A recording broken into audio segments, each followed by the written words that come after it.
आहा ई का होता है बबुआ महाराज चाही बिहार में रे दिन पर दिन देखो तनी खेसारी जादव पे कराइन पर कराइन होता ना होखे तो तेहू कुछ सुनाऊ ना हमरो मन करता।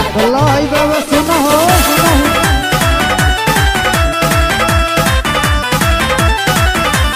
बक्सर जिला के है जादव जी को तनी नाश कर दे हो। बक्सर जिला के है जादव जी को तनी नाश कर दे हो। देखे सारी के बोली किला फरूखर पास कर दे हो। देखे सारी के बोली किला फरूखर पास कर दे हो। बुझलो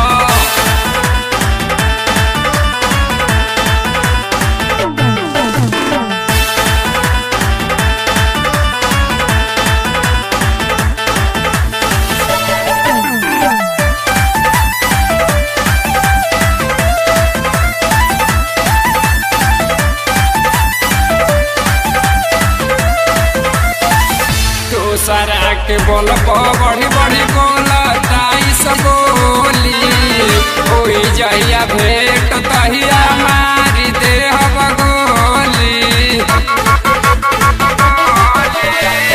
दूसरा के बोल बड़ी बड़ी बोल ताई सब बोली होई जहिया भेंट तहिया मारी दे गोली। अभिल रहन सुधारिल ना तो ना सको दे हो।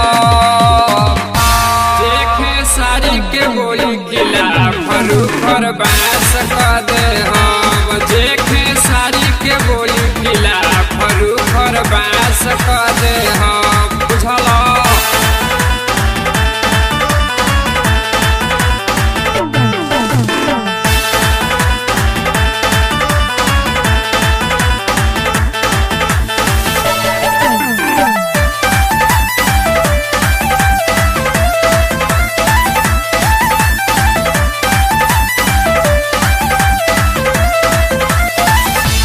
राइटर राजेश लिखल गावे महाराजा जे भी सुने उहे कहे हवे राग बाजावा।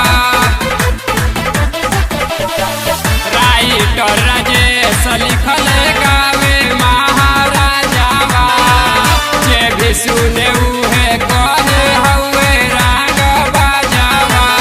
एही से कहतनी मानिल बतन तो खास को दे हो।